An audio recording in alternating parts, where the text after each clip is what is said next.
Hello students, कैसे हैं आप सब लोग। उम्मीद है आप सब अच्छे होंगे और अच्छे से पढ़ाई कर रहे होंगे।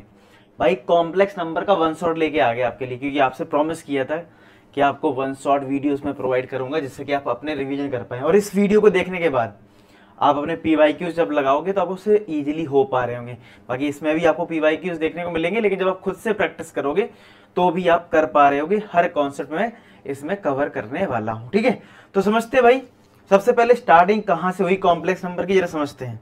देखो, अगर मैं आपसे कहूं कि एक्स स्क्वायर जो है आपका, एक्स स्क्वायर जो है वो 4 के इक्वल है, तो अगर मैं आपसे कहूं कि एक्स की वैल्यू बताओ तुम, तो तुम क्या बोलोगे? सर एक्स की वैल्यू हो जाएगी प्लस माइनस का 2, यानी स्क्वायर रूट करा प्लस माइनस का 2 आ गया। अब मैंने आपको कंफ्यूज करने के लिए क्या करा, मैंने बोला आपसे कि एक काम करो, अब मुझे तुम बताओ कि अगर एक्स स्क्वायर -4 के इक्वल है तो x की वैल्यू क्या होगी। तो कुछ लोग कहेंगे सर x की वैल्यू शायद से -2, लेकिन ये बताओ -2 का स्क्वायर तो +4 होगा, ये तो सेटिस्फाई नहीं कर रहा है। और हमने ये सीखा भी है कि किसी रियल नंबर का स्क्वायर पॉजिटिव होता है, यहाँ तो नेगेटिव आ रहा है, तो इसका मतलब कुछ तो गड़बड़ है। फिर कैसे करें सॉल्व? तो यानी कोई नया टाइप का नंबर है जो हमने अभी तक नहीं सीखा है, क्योंकि हमने तो यही सीखा है कि किसी नंबर का स्क्वायर पॉजिटिव होता है, ये नेगेटिव आ रहा है। तो यहीं से शुरुआत होती है कॉम्प्लेक्स नंबर की। इसी चीज को समझने के लिए कॉम्प्लेक्स नंबर स्टार्ट होता है, ठीक है। तो यहां से स्टार्ट हुआ सबसे पहले एक इमेजिनरी नंबर। क्या हुआ? सबसे पहले स्टार्ट हुआ एक इमेजिनरी नंबर, ठीक है। इमेजिनरी नंबर की स्टार्टिंग यहां पे हुई। अब आप सिंपल सी बात सोचिए कि अगर एक्स स्क्वायर अगर -4 के इक्वल था, तो अगर हम स्क्वायर रूट करेंगे तो क्या आएगा? प्लस माइनस स्क्वायर रूट के अंदर -4, ठीक है। तो यहां से जो x की वैल्यू आएगी वो आएगी प्लस माइनस। अब प्रॉब्लम ये है कि ये -1 × 4 है, तो 4 का स्क्वायर रूट तो मुझे पता है 2 होता है, इसका स्क्वायर रूट क्या है -1 का, वो नहीं पता है। तो यहीं से स्टार्ट होता है इमेजिनरी नंबर। और इमेजिनरी नंबर में ये बताया गया हमें कि क्या होगा कि √-1 को हमें लेना है आयोटा। एक आयोटा से रिप्रेजेंट करा गया, इसको आयोटा बोला गया। क्या बोला गया? आयोटा बोला गया कि भाई √-1 को हम डिफाइन नहीं कर पा रहे हैं, तो भैया ठीक है, स्क्वायर रूट ऑफ -1 को तुम आज के बाद क्या लेना? आयोटा लेना। जैसे रियल नंबर है, नेचुरल नंबर है, होल नंबर है, वैसे ही माना गया कि √-1 आयोटा ले लेना, जिसको बोला गया इमेजिनरी नंबर। क्या बोला गया? भाई सीधी बात है, जो रियल नहीं था वो इमेजिन कर लिया, ठीक है, तो √-1 हो गया। तो अभी ये कैसे आएगा सॉल्व होके? तो यहां से अगर मैं इसके सॉल्यूशन की बात करूं, प्लस माइनस 4 का स्क्वायर रूट 2 हो जाएगा, और ये जो -1 है तो -1 आयोटा है, तो ये आंसर आएगा x = प्लस माइनस का 2 आयोटा। क्या आ गया? x = प्लस माइनस का 2 आयोटा। यहां तक क्लियर चल रहा है सब कुछ बढ़िया से? ओके। अब इसके बाद आपको कुछ स्टैंडर्ड रिजल्ट, और देखो जो जो मैं लिखवाऊं वो आप लिखते जाएं, अपने नोट्स बनाते जाएं, रजिस्टर निकाल लो, ठीक है, और करते जाओ।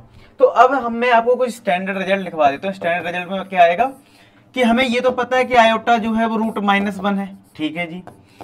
अब अगर फ्यूचर में कभी कोई आयोटा स्क्वायर बोल दे तो वो -1 होगा। क्या होगा? स्क्वायर बोथ साइड करोगे तो आयोटा स्क्वायर क्या हो जाएगा? -1 हो जाएगा। अगर कोई आपसे पूछे आयोटा क्यूब क्या होगा, तो आयोटा क्यूब को हम आयोटा स्क्वायर इंटू आयोटा लिख देंगे। आयोटा स्क्वायर के लिए -1 और ये आयोटा, तो यानी ये आ जाएगा माइनस का आयोटा। किसका आ जाएगा? ये आ जाएगा माइनस का आयोटा।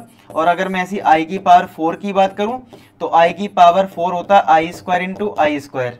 i की पावर 4 क्या होता है? i² इंटू आई स्क्वायर। इस i² के लिए -1, इस i² के लिए -1, ये हो जाएगा प्लस का 1, ठीक है। इस तरीके से हमारे पास 4 इंपॉर्टेंट रिजल्ट निकल के आते हैं। जैसे i के लिए square root of -1, i² -1, i³ -i, और i की पावर 4 1। और ऐसा ही नहीं है कि सिर्फ i की पावर 4 1 है, आपको याद ये रखना है कि i की पावर 4 का कोई भी मल्टीपल होगा। जैसे हम बोल रहे हैं i की पावर 4 1 है, तो i की पावर 4 का कोई भी मल्टीपल होगा वो 1 होगा, ठीक है। समझ रहे हो? i की पावर 4 का मल्टीपल क्या होगा? 1 होगा। तो चाहे वो 8 हो, यानी i की पावर 8 होगा तो भी 1 होगा, i की पावर 12 होगा तो भी 1 होगा। इस तरीके से ये रिजल्ट आपको याद रखने, ये नोट कर लीजिए। अब अगर मैं इस पे क्वेश्चन आपसे करवाऊं, जैसे i की पावर 99 999 सॉल्व करना है, तो भाई पहले मैंने माइनस है तो मैंने इसको 1 अपॉन लिख लिया 999। अब बताओ क्या होगा। तो भाई 25 इंटू 4 करते हो तो 100 आता है। तो अगर मैं 250 कर दूं तो क्या ये 1000 आ जाएगा, लेकिन ये तो 999 है, तो इसका मतलब है ये 1 अपॉन आई की पावर 4 का मल्टीप्लाई 250 में कर रहे हो तो 1000 आ रहा है। यानी 4 का मल्टीप्लाई अगर मैं 249 में करूं, मतलब मैं 249 में करूं, 250 की जगह 249 में करूं 4 का मल्टीप्लाई, तो 9 4 जा 36, 3 8 3 11, सॉरी ये हो गया तुम्हारा 6 कितना 36, 3 कैरी 16 3 96, 16 3 19 और ये 996 आ जाएगा। कितना आ जाएगा 996 आएगा। अच्छा तो प्लस का 4 बचेगा, प्लस का यहाँ पे क्या बचेगा, अगर ये 996 है और यहाँ पे 999 यानी प्लस का 3 बचेगा। यस और नो। अब तुम्हें ये याद रखना है कि 4 का अगर मल्टीपल है वो तो 1 होता है। इसका मतलब ये पार्ट अगर मैं अलग कर दूं, अगर मैं आपको स्टेप बाय स्टेप दिखा दूं, तो 4 इंटू 293 मैंने अलग कर दिया और आयोटा की पावर 3 को मैंने अलग कर लिया। ठीक है, अब फ्यूचर में आप बहुत डायरेक्ट कर सकते हो, ये तो ठीक है, मैं लिखने समझाने के लिए इतना सब कर रहा हूं। तो ये 4 का मल्टीपल तो 1 हो गया। अब बच्चा 1 अपॉन आयोटा क्यूब। तो भैया आयोटा क्यूब क्या होता है, अभी मैंने लिखवाया था रिजल्ट माइनस आयोटा। अब आपको आयोटा हमेशा नीचे नहीं लिखना है, स्टैंडर्ड फॉर्मेट में लिखना है। तो आप क्या करो, जैसे रैशनलाइज करते हैं ना, रैशनलाइज √2 नीचे होता है, अगर 1 अपॉन √2 नीचे होता है तो हम लोग क्या करते हैं √2 से मल्टीप्लाई डिवाइड करते हैं। तो सेम प्रोसेस यहाँ पे भी रहता है इमेजिनरी नंबर में, क्या कि अगर हम आयोटा से मल्टीप्लाई डिवाइड कर दें, ठीक है, तो क्या आ जाएगा iota upon minus iota square, iota upon minus iota square के लिए क्या होती है -1, तो नीचे आ गया +1, तो फाइनली आयोटा अपॉन 1 यानी आंसर क्या आ गया, आंसर आपको मिल गया आयोटा के इक्वल। क्लियर है क्या यहाँ तक समझ में आ रहा है कि कैसे करा मैंने। तो ये स्टेप बाय स्टेप आप प्रोसेस देख लें। एक और क्वेश्चन हो जाए इस पे, क्या है भाई, हमें प्रूफ मतलब हमें वैल्यू फाइंड आउट करनी है। और देखो ये एनडीए में आया हुआ क्वेश्चन है, 2017 में आया है। क्या है ये, बोला आयोटा की पावर 2n है, फिर आयोटा की पावर 2n + 1 है, फिर आयोटा की पावर 2n + 2 है, फिर आपका आयोटा की पावर 2n + 3 है। ऐसा कुछ गिवन है। अब आपको इसको सिंप्लीफाई करना है। तो आप बताओ इसमें हमें कॉमन क्या मिल रहा है, लगाओ दिमाग, क्या कॉमन है इसमें। तो क्या इसमें आयोटा की पावर 2n कॉमन है, तो आप कहोगे हाँ सर है। तो यहां से क्या बचेगा 1, यहां से आयोटा की पावर 2n कॉमन चला गया तो आयोटा की पावर 1 बचेगा, यानी आयोटा बचा। यहां से आयोटा की पावर 2 बचेगा, यहां से आयोटा की पावर 3 आ जाएगा। कुछ ऐसी रिजल्ट आएगा, मतलब 1 iota iota square iota cube. अब ये तो है आयोटा की power 2n bracket 1 plus iota, iota square का जो रिजल्ट है वो माइनस आयोटा होता है। आयोटा स्क्वायर क्या होता है, देखो 1, ये आयोटा आयोटा स्क्वायर -1 और आयोटा क्यूब क्या होता है माइनस आयोटा। बताओ ये रिजल्ट तो आपको पता है ना, 1 आयोटा आयोटा स्क्वायर -1 और ये माइनस का आयोटा। क्लियर है जी, ओके। अगर यहाँ तक समझ में आ रहा, देखो 1 से 1 कट गया, आयोटा से आयोटा कट गया, तो आयोटा की पावर 2n × 0, तो आंसर क्या आ गया 0 आ गया। सिंपल। क्लियर है, मजा आ रहा है यहाँ तक, ओके। अब अगर मैं यहां से बात करूं, देखो हमने ये तो समझ लिया कि स्क्वायर रूट ऑफ -1 आयोटा है, जिसको हम इमेजिनरी नंबर बोल रहे हैं। ठीक है, तो भैया कॉम्प्लेक्स नंबर फिर क्या है, तो भाई कॉम्प्लेक्स नंबर जो है आपका, कॉम्प्लेक्स नंबर की अगर मैं बात करूं आपसे, तो कॉम्प्लेक्स नंबर को हम z से डिनोट करते हैं और वो होता है a + आयोटा b। अगर मैं एग्जाम्पल की बात करूं कि मैंने z लिख दिया 2 + का 3 आयोटा, यानी कि इमेजिनरी पार्ट भी है और ये रियल पार्ट है, यानी रियल और इमेजिनरी को मिलके बन जाता है कॉम्प्लेक्स नंबर। ठीक है, इसको हम लोग क्या बोलते हैं, इसको हम बोलते हैं रियल पार्ट। क्या बोलते हैं, इसको बोलते हैं रियल पार्ट ए को, और जो बी है उसको बोलते हैं इमेजिनरी पार्ट। क्या बोलते हैं, इमेजिनरी पार्ट। ठीक है जी, यहां तक क्लियर चल रहा है सबको। ठीक है, मतलब z जो है एक कॉम्प्लेक्स नंबर है जो कि a + आयोटा b है, जिसमें a तुम्हारा रियल पार्ट है और b तुम्हारा क्या है, इमेजिनरी पार्ट है। यहां तक सब बढ़िया है, ओके जी। अब आपको ये तो लास्ट क्वेश्चन का आंसर है। अब हमें कन्वर्ट करना पड़ता है स्टैंडर्ड फॉर्मेट में। स्टैंडर्ड फॉर्मेट अब आपने देख लिया, कॉम्प्लेक्स नंबर का क्या है, z = a + आयोटा b। तो भाई दो केस हो सकते हैं, जैसे मान लो अगर 1/आयोटा आ जाए और तुम्हें स्टैंडर्ड फॉर्मेट में कन्वर्ट करना है तो क्या करना, आयोटा से मल्टीप्लाई डिवाइड कर लेना, तो आयोटा अपॉन आयोटा स्क्वायर क्या हो जाएगा -1, तो आंसर क्या हो गया माइनस आयोटा। तो आपको अगर नीचे कभी आई मिल जाए तो समझ जाना जैसे रैशनलाइज करते थे ना वैसे ही, ठीक है। ऐसी कभी आपको मिल जाए मान लो 1/2 माइनस आयोटा और कोई बोले सिंप्लीफाई करो, तो क्या करना, इसके अपोजिट साइन से मल्टीप्लाई डिवाइड कर दो, तो 2 प्लस आयोटा से मल्टीप्लाई डिवाइड कर दिया हमने, तो 1 का मल्टीप्लाई इसमें होगा तो ये 2 plus iota, a minus b, a plus b क्या हो जाएगा, a का स्क्वायर माइनस b का स्क्वायर हो गया। 2 का स्क्वायर क्या होता है 4 होता है, आयोटा का स्क्वायर क्या होता है -1, तो ये +1 हो गया, 2 प्लस 1 2 प्लस आयोटा, तो ये हो गया 2 प्लस आयोटा अपॉन 5। अब कर दो सेपरेट डिवाइड, क्या कर दो सेपरेट डिवाइड, तो ये आ गया 2/5 1/5 आयोटा, मतलब 5 का इसमें भी डिवाइड इसमें भी डिवाइड। इस तरीके से आप सिंप्लीफाई करोगे। क्लियर है बात, कैसे करते हैं सिंप्लीफाई कॉम्प्लेक्स नंबर में, उम्मीद है समझ में आ रहा होगा। अब देखो ये कॉम्प्लेक्स नंबर का एनडीए में पूछा जाने वाला क्वेश्चन देख लो क्या है, बोले ये जो रिजल्ट है यानी 1 प्लस आयोटा की पावर है 4n प्लस 5, इधर है 1 माइनस आयोटा की पावर 4n प्लस 3, बोला है n एक नेचुरल नंबर है और ये रिजल्ट किसके इक्वल है ये तुम्हें बताना है। तो भाई देखो आपको ऐसे क्वेश्चन में ध्यान ये रखना है कि पहले ये देखना है न्यूमरेटर में और डिनोमिनेटर में कितनी पावर सेम हो सकती है। तो आप बताओ इधर 4n प्लस 5 है, इधर 4n प्लस 3 है, तो ये 5 जो है वो 3 प्लस 2 लिख सकते हो ना, मतलब यहाँ पे इसको हम ऊपर वाले को 1 प्लस आयोटा की पावर 4n प्लस 3 लिख सकते हैं, ठीक है, क्यों ये नीचे है, और प्लस का 2 कर सकते हैं। क्लियर है बात, अपॉन 1 माइनस आयोटा की पावर 4n प्लस 3। हम लोग क्या करेंगे एक ही जैसी पावर बनाने की कोशिश कर रहे हैं इसमें, ठीक है। तो चलो इतना हो गया। अब इसको दो पार्ट में ब्रेक कर दो, जिसमें हम क्या करेंगे इतने पार्ट को एक साथ रखो और इतने पार्ट को 2 को अलग कर दो। यानी कि क्या कहना चाह रहा हूं मैं, मतलब मैं कहना चाह रहा हूं आप ऐसे कर दो इसको 1 प्लस आयोटा की पावर 4n प्लस 3 एक साथ कर लो और 1 प्लस आयोटा की पावर 2 अलग कर दो अपॉन 1 माइनस आयोटा की पावर 4n प्लस 3। क्या आपको ये स्टेप क्लियर है, मतलब ये सिंप्लीफाई करने में हम ये स्टेप यूज कर रहे हैं।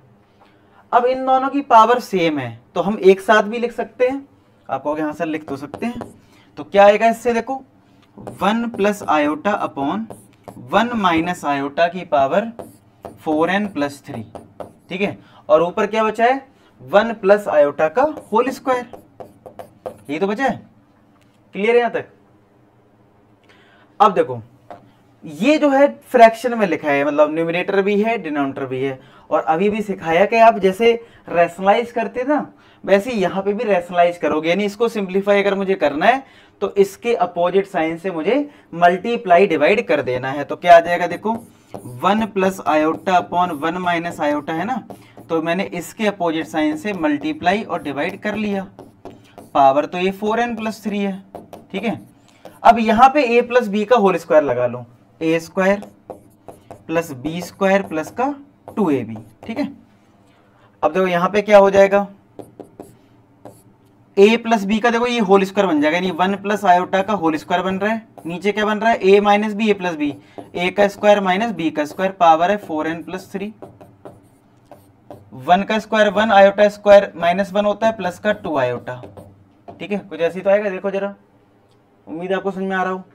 अब यहाँ पे a प्लस बी का होल स्क्वायर, देखो ये 1 और ये 1 तो कट गया, तो कितना आया देखो, इधर a प्लस बी का होल स्क्वायर लगाओगे तो a square plus b square plus का 2ab, 1 माइनस आयोटा स्क्वायर क्या होता है -1, तो -1, पावर कितनी है 4n प्लस 3, और ये है 2 आयोटा, तो 1 माइनस 1 आयोटा स्क्वायर क्या है -1 प्लस का 2 आयोटा अपॉन 2, पावर है 4n प्लस 3, और ये है 2 आयोटा, ठीक है।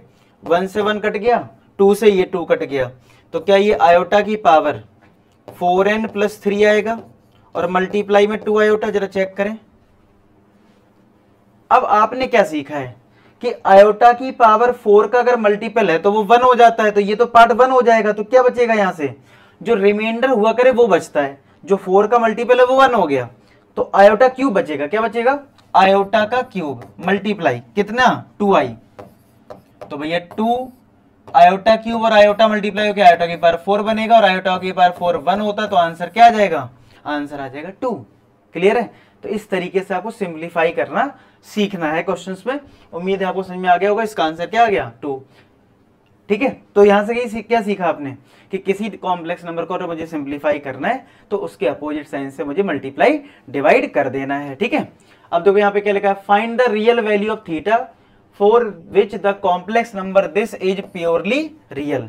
ये कैसा है, प्योरली रियल है। अगर ये प्योरली रियल है तो क्या होगा, अगर मैं आपसे कहूं कोई कॉम्प्लेक्स नंबर मेरा 2 है तो ये क्या है, प्योरली रियल है। इसमें इमेजिनरी पार्ट जो है वो 0 है। क्या है, इमेजिनरी पार्ट क्या है, 0 है। तो जिसमें इमेजिनरी पार्ट 0 होता है उसको बोलते हैं प्योरली रियल। क्या बोलते हैं, प्योरली रियल। ठीक है, और प्योरली इमेजिनरी क्या होगा, जिसमें रियल पार्ट 0 होगा। जिसे मैं कहूं z equal to 0 plus 2 iota, तो ये प्योरली इमेजिनरी है क्योंकि रियल पार्ट क्या है 0। तो भाई ठीक है, इसको सिंप्लीफाई करने के लिए मुझे थीटा निकालना है और प्योरली रियल बोला है। तो पहले तो आप इसको सिंप्लीफाई करिए, कैसे, इसके अपोजिट साइन से मल्टीप्लाई डिवाइड करके। तो कितना आएगा देखो, 1 प्लस आई कॉस थीटा है अपॉन में 1 माइनस का 2i कॉस थीटा है। तो इसके अपोजिट साइन से मल्टीप्लाई डिवाइड कर दो, यानी कि 1 plus 2i cos theta, 1 plus 2i cos theta, ये आ जाएगा। ठीक है, मतलब 1 प्लस 2i कॉस थीटा से मल्टीप्लाई कर दिया। अब देखो होगा क्या, ये और ये आपस में मल्टीप्लाई होंगे, तो 1 का मल्टीप्लाई इन दोनों में होगा तो ये आ जाएगा 1 plus 2i cos theta plus i cos theta का 1 में मल्टीप्लाई होगा तो यहां से आएगा i कॉस थीटा प्लस, अब इस i कॉस थीटा का जब इसमें होगा तो ये आ जाएगा 2i इंटू आई स्क्वायर और ये कॉस स्क्वायर थीटा अपॉन। ठीक है, नीचे क्या बन रहा है देखो, a माइनस बी और a plus b. a minus b a plus b क्या होता है, a का स्क्वायर माइनस b का स्क्वायर, 2i कॉस थीटा का स्क्वायर, ये तो आएगा। तो यहां से देखो कितना आ जाएगा, 1 2i कॉस थीटा और i cos theta 3i cos theta हो जाएगा, 1 प्लस 3i कॉस थीटा हो गया। i स्क्वायर माइनस 1 होता है तो ये माइनस का 2 कॉस स्क्वायर थीटा हो गया अपॉन 1 माइनस 2 का square 4i square cos square theta. तो 1 माइनस का 2 कॉस स्क्वायर थीटा एक साथ लिख लेता हूं और यहां से 3 कॉस थीटा आयोटा लिख लिया और अपॉन में आयोटा स्क्वायर क्या होता है, आयोटा स्क्वायर होता है -1, तो यहां पे आ जाएगा 1 plus 4 cos square theta.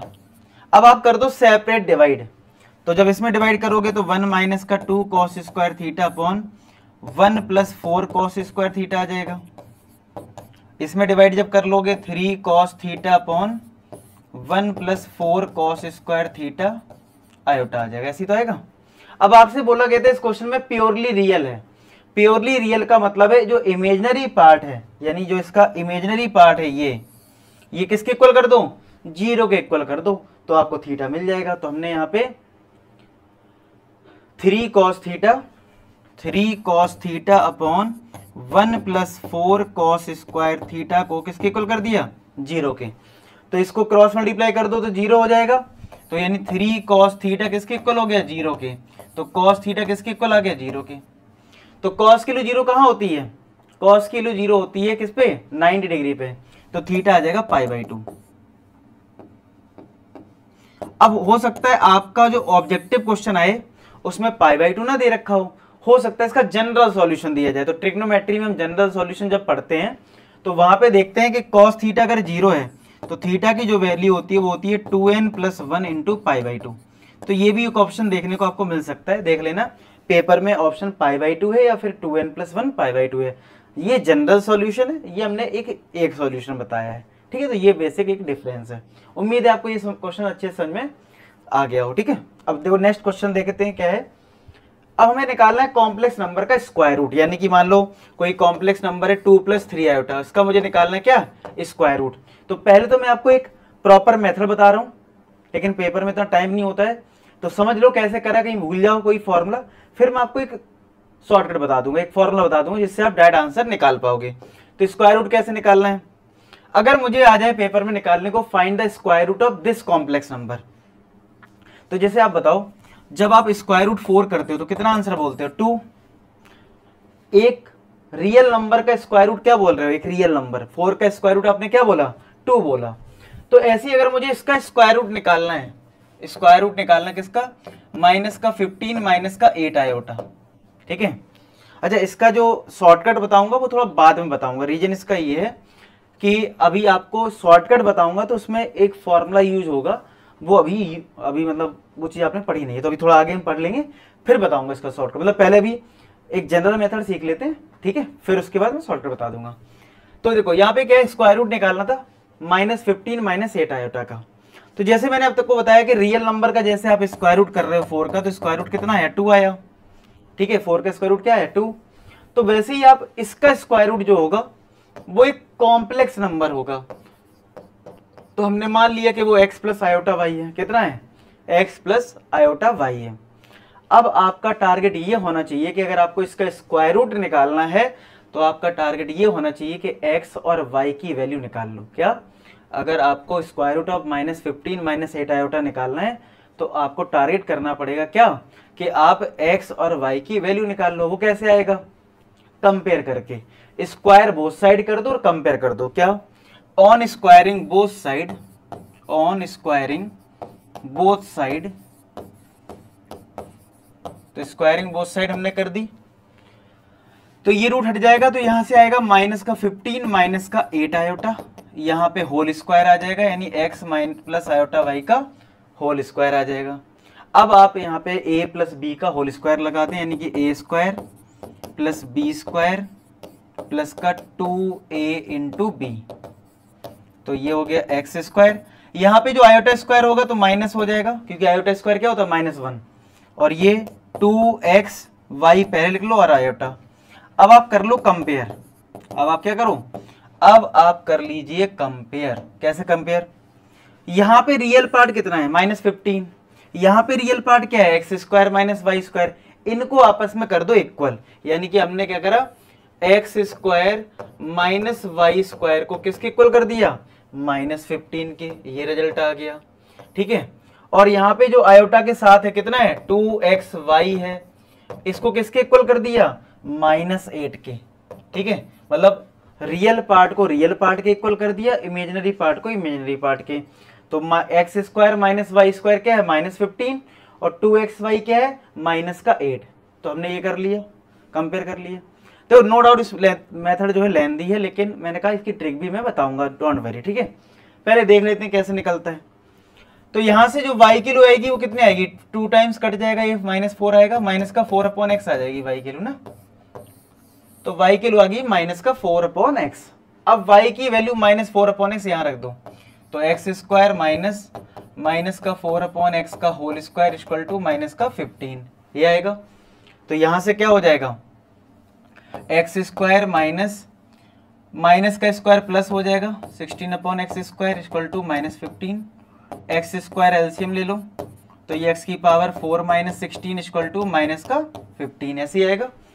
Cross multiply कर लो, तो x की power 4 minus 16 equal to minus का 15 एक्स स्क्वायर, ये आ जाएगा।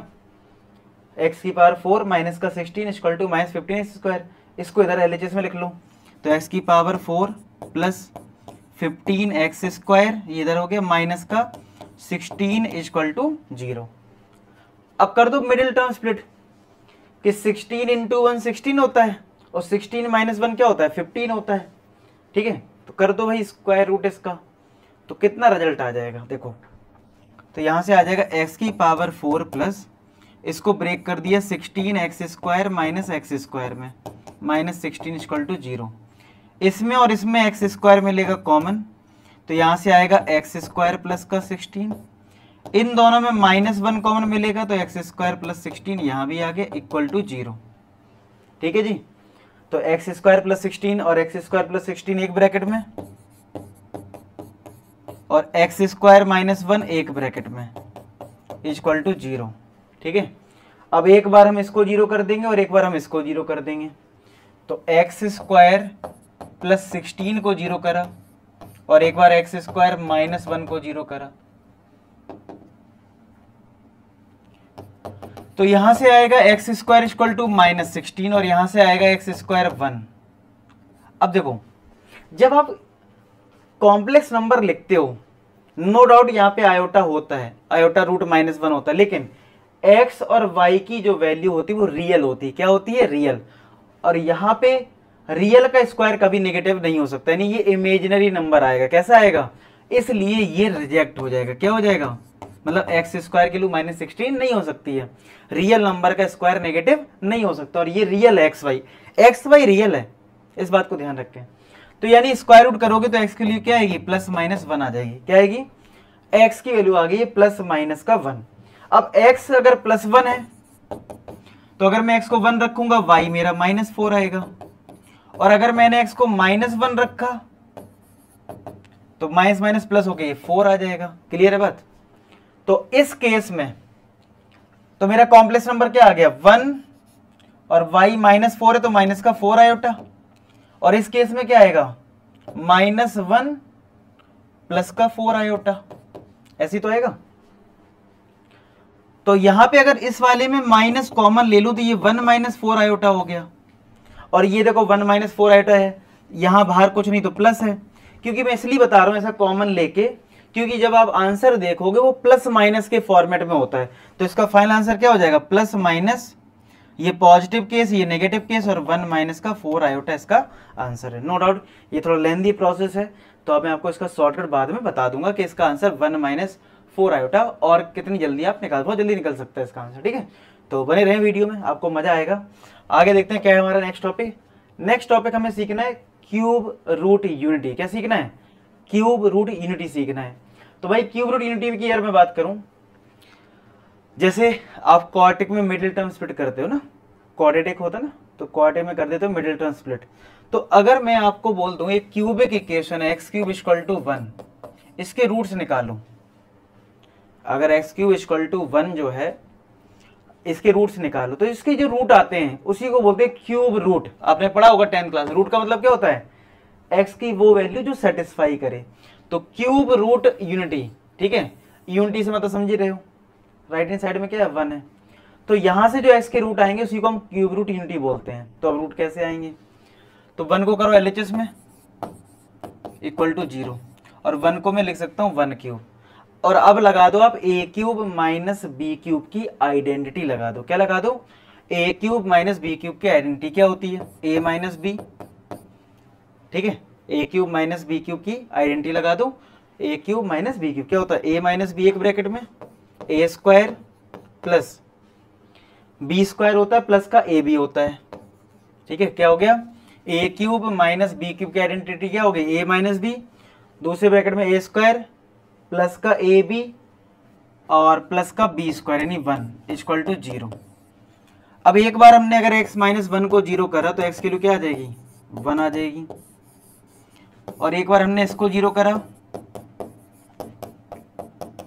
तो ये रिजल्ट आएगा। तो यहां से तो 1 आ गया, यहां से कैसे आएगा? मिडिल टर्म स्प्लिट होंगे नहीं, तो हमारे पास एक क्वाड्रेटिक फॉर्मूला होता है ना, x equal to minus B plus minus root b square minus का 4ac अपॉन 2a। ठीक है, ये लगा दो, तो यहां से कितना आएगा? x equal to minus b यानी 1 प्लस माइनस बी का स्क्वायर यानी 1 का स्क्वायर माइनस 4, a क्या है? x स्क्वायर का कोफिशिएंट यानी 1, c क्या है? 1 अपॉन 2a, 2 इंटू 1। तो यहाँ पे क्या हो जाएगा? तो x is equal to minus 1 plus minus ये तुम्हारा आएगा देखो 1 माइनस 4 रूट का माइनस 3 आ जाएगा अपॉन 2, तो ये फाइनली आ जाएगा माइनस 1 प्लस माइनस का रूट 3 आयोटा अपॉन 2। तो यहाँ पे दो एक्स की वैल्यू आ रही है, एक पॉजिटिव केस एक नेगेटिव केस। तो एक पॉजिटिव केस अगर मैंने लिखा तो कुछ ऐसा आ जाएगा, और अगर मैंने एक नेगेटिव केस लिख लिया तो कुछ ऐसा आ जाएगा। ठीक है, तो ये जो दो रिजल्ट आए, तो फाइनली अगर मैं बोलूं आपसे तो x की हमें 3 वैल्यू मिली है। क्या? एक 1, अगर मैं इसको बॉक्स में बंद करके अच्छे से देख लूं तो भाई एक तो मुझे x का 1 वैल्यू मिला है, एक मुझे एक्स की वैल्यू ये मिली है और एक एक्स की वैल्यू मुझे ये मिली है। तो आपको अगर याद हो 10th क्लास में भी जो क्वाड्रेटिक होता था उसमें एक्स की जो दो वैल्यू आती थी उसको हम अल्फा और बीटा बोलते थे सिंप्लीफाइड फॉर्म में। तो भाई इस वाली वैल्यू को हम सिंप्लीफाइड फॉर्म में ओमेगा बोलते हैं और इसको बोलते हैं ओमेगा स्क्वायर। क्या बोलते हैं? Omega square. ठीक है, तो यानी हमने फाइनली अगर हमसे कोई पूछे कि अगर कोई एक्स क्यूब इक्वल टू 1 दे रहा है तो हमें यहां से एक चीज समझनी है कि x की तीन वैल्यू आई हैं, 1, एक ओमेगा और एक ओमेगा स्क्वायर।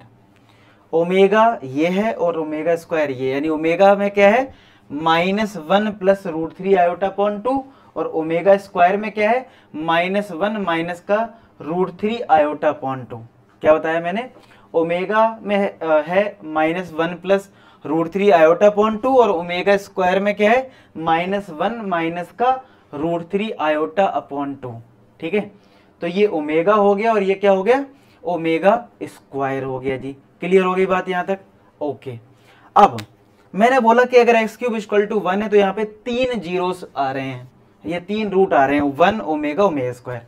यहां से कुछ इंपॉर्टेंट रिजल्ट भी निकल के आते हैं।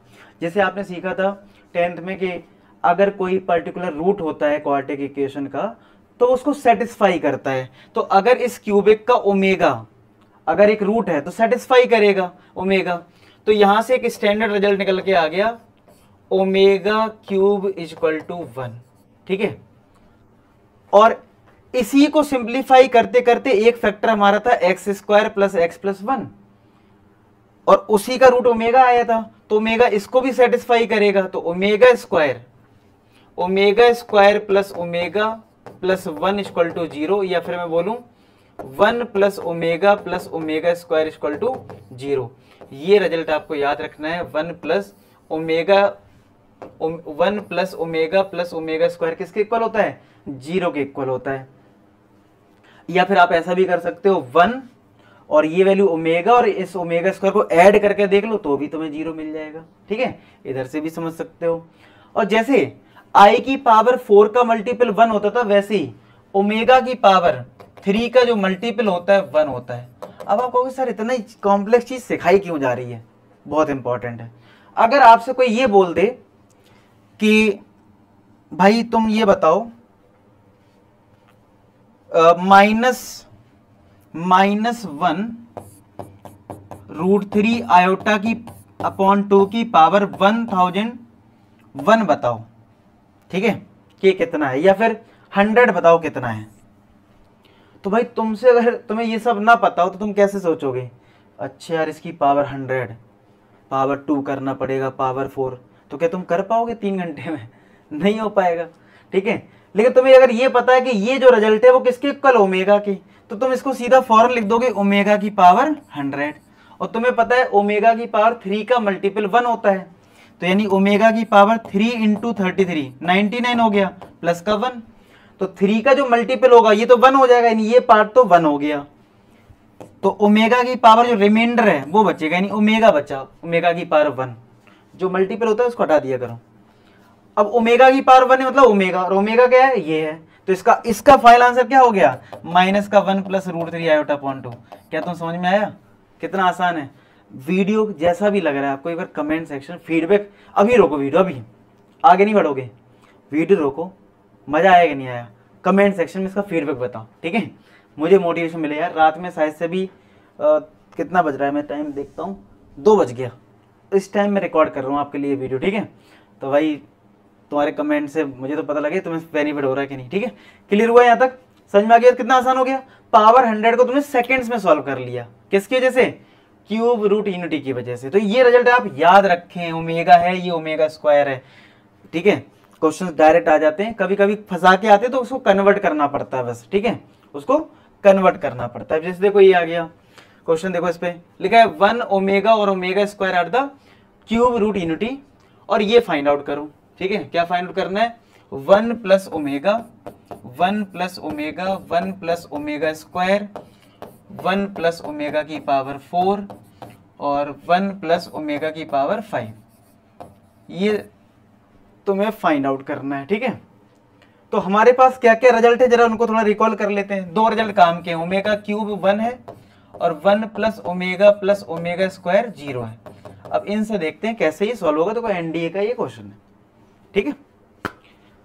अब देखो 1 प्लस ओमेगा, इस वाले रिलेशन से 1 प्लस ओमेगा को क्या मैं माइनस का ओमेगा स्क्वायर लिख सकता हूं? लिख सकते हैं भाई, 1 प्लस ओमेगा स्क्वायर। अब 1 प्लस ओमेगा स्क्वायर को क्या हम माइनस का ओमेगा लिख सकते हैं? बिल्कुल लिख सकते हैं। अब पावर 4 आ जाए तो फिर क्या करूं? ओमेगा क्यूब इंटू ओमेगा लिख लो, क्योंकि ओमेगा क्यूब 1 हो जाएगा। और ऐसे ही इसको 1 plus omega cube into omega square लिख लो। माइनस माइनस ये प्लस हो गया और ये ओमेगा क्यूब बन गया, ये दोनों, ठीक है। 1 प्लस ओमेगा क्यूब 1 हो गया तो ये ओमेगा हो गया, ये ओमेगा क्यूब 1 हो गया, 1 प्लस ओमेगा स्क्वायर हो गया। ये ओमेगा क्यूब कितना हो गया? 1। 1 प्लस ओमेगा माइनस का ओमेगा स्क्वायर, और ये माइनस का ओमेगा आ जाएगा। तो ये माइनस का प्लस हो गया ओमेगा क्यूब, और ओमेगा क्यूब 1 होता है, तो क्या आंसर आप 1 आ गया। उम्मीद है आपको समझ में आया। तो ये चेंजेस करने आपको इस वाली प्रॉपर्टी से आना चाहिए, ठीक है। तो इसका देखो आंसर कितना है? 1 है। अब देखो ये देखो, अच्छा क्वेश्चन है, थोड़ा ट्विस्टेड फॉर्म में है। पहले आप लोग देखो, वीडियो पॉज करो, सोचो क्या है ये। पावर अगर बहुत ज्यादा दे रखी है तो चांसेस हैं कि ये क्यूब रूट यूनिटी से सॉल्व हो रहा होगा, ठीक है, चांसेस रहते हैं। अब यहां पे जो दे रखा है वो आयोटा प्लस √3 अपॉन 2 की पावर है 2019, और ये है तुम्हारा आयोटा माइनस √3 अपॉन 2 की पावर 2019, ऐसा दे रखा है। अब यहाँ पे अगर मैं इसको देखो तो पहले ओमेगा को लिख लेता हूं। मेरा ओमेगा होता कितना है? ओमेगा था मेरा माइनस का 1 प्लस का √3 आयोटा अपॉन 2, और ओमेगा स्क्वायर मेरा क्या था? -1 माइनस का √3 आयोटा अपॉन 2। अगर मुझे इसको ओमेगा और ओमेगा स्क्वायर से सॉल्व करना है तो ये रिजल्ट मैंने लिख लिए कि भाई कंपेयर कर पाए। तो यहाँ पे मैं देख रहा हूं √3 के साथ आयोटा है, लेकिन इसमें तो नहीं है, इसमें भी नहीं है। तो पहले कोशिश कर लेते हैं इस फॉर्मेट में बनाने की। तो क्या करना चाहिए? अगर मैं ऊपर नीचे आयोटा से मल्टीप्लाई डिवाइड कर दूं तो आयोटा स्क्वायर हो जाएगा, ये √3 आयोटा हो जाएगा, और नीचे भी 2 आयोटा आ जाएगा 2019। सेम यहाँ पे कर लेता हूँ, आयोटा स्क्वायर, ये माइनस का √3 iota upon 2 iota power 2019। Clear हो रहा है सबको? आयोटा स्क्वायर -1 होता है, तो -1 प्लस √3 आयोटा अपॉन 2 आयोटा की पावर हो गया 2019। आयोटा स्क्वायर -1 होता है। क्या जैसे ही मैंने ये चीज करी, क्या ये फॉर्मेट बन गया? देखो ध्यान से देखिए, फॉर्मेट बन चुका है। थोड़ा वीडियो पॉज करो, थोड़ा दिमाग लगाओ, वीडियो पॉज करके आपको समझ में आएगी बात जो मैं समझाना चाह रहा हूं। अब आप ध्यान से देखो, -1 प्लस √3 आयोटा अपॉन 2 किसके इक्वल है? ओमेगा के। तो क्या ये ओमेगा अपॉन आयोटा की पावर, ये आयोटा एक्स्ट्रा है, पावर 2019 हो गया। ये ध्यान से देखो, ये -1 माइनस √3 आयोटा अपॉन 2, क्या ये ओमेगा स्क्वायर है अपॉन, ये तो 2 तो पूरे चला गया, अपॉन आयोटा की पावर 2019 है क्या? बस अब देखो, अब सेपरेट कर लो, ये ओमेगा की पावर 2019 अपॉन आयोटा की पावर 2019 हो जाएगा। ऐसे ही ओमेगा की पावर 2 इंटू 2019 हो जाएगा अपॉन आयोटा की पावर 2019। अब हमें ये पता है कि ओमेगा की पावर 3 का जो मल्टीपल होता है 1 होता है। तो आप बताओ 2019 जो है उसके अंदर 3 आता है कि नहीं आता है? क्या ये 3 से डिविजिबल है? तो 9 1 10 10 2 12, डिविजिबिलिटी क्या होती है 3 की? ऐड कर दो डिजिट्स को, तो ये तो है 3 का मल्टीपल। अगर ये 3 का मल्टीपल तो 1 हो गया। इसको 4 के मल्टीपल से करते हैं। अब देखो पेपर में इतना टाइम तो तुम्हें मिलेगा नहीं, इतना तुम डिवाइड करोगे, दिमाग लगाओ। 4 से डिविजिबिलिटी अगर मुझे इसको करना है तो रिमाइंडर देख लो कितना आ रहा है। अब रिमाइंडर कैसे देख सकते हो? इस डिजिट से देख सकते हो तुम, लास्ट की 2 डिजिट 4 से डिविजिबल होना चाहिए। तो 4 इंटू 4 16 होता है, यहां 3 आएगा, 3 एक्स्ट्रा आएगा। इसका मतलब ये हुआ ये आई क्यूब बचेगा। क्या बचेगा भाई? बाकी तो 4 का मल्टीपल होगा, मैंने कैसे कहा था? 4 का जो मल्टीपल उसको अलग कर दो, 1 होता है। अब थोड़ा डायरेक्ट करना सीखो ना।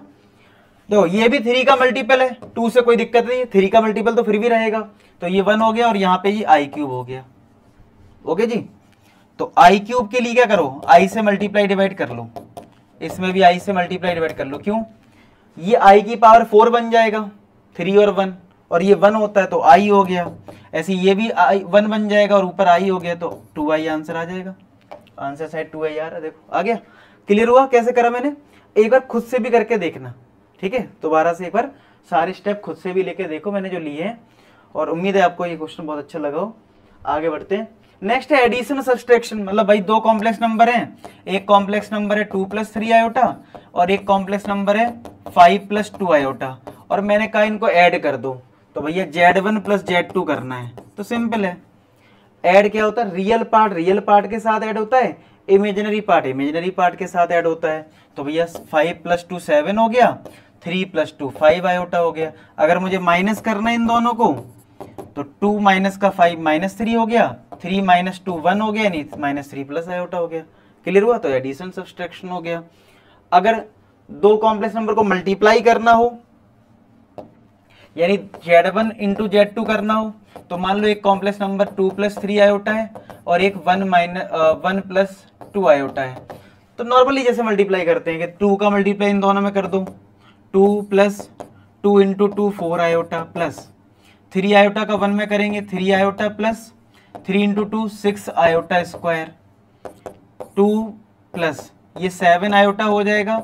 आयोटा स्क्वायर -1 होता है तो माइनस का 6 हो गया, 2 - 6 -4 + 7 आयोटा हो गया, मल्टीप्लाई हो गया।